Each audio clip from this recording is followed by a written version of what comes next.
যে প্রম্পটগুলি ডেসক্রিপশনে দেওয়া আছে, যেটি একদম প্রথমে দেওয়া আছে, সেটা হচ্ছে সবথেকে বড় প্রম্পট।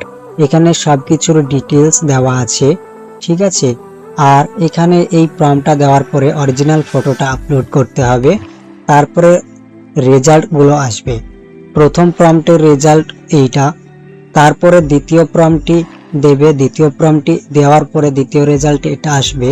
এইরকম করে প্রত্যেকটা নাম্বার বাই নাম্বার প্রম্পট দেবে এবং যেই ফটোটি ভালো লাগবে সেই ফটোটির প্রম্পটটি দিয়ে এখানে ফটো জেনারেট করতে পারবে, ঠিক আছে।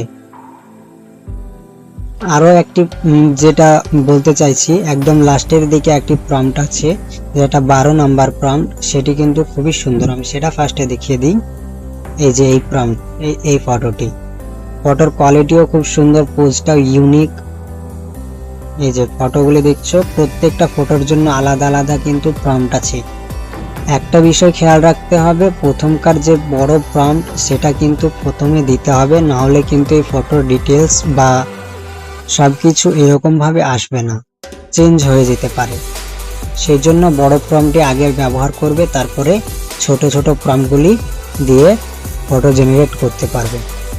ধন্যবাদ। যদি ভিডিওটি ভালো লাগে তাহলে লাইক করবে, কমেন্ট করবে এবং শেয়ার করবে, আর আমার চ্যানেলটিকে সাবস্ক্রাইব করবে পরবর্তী ভিডিওর জন্য।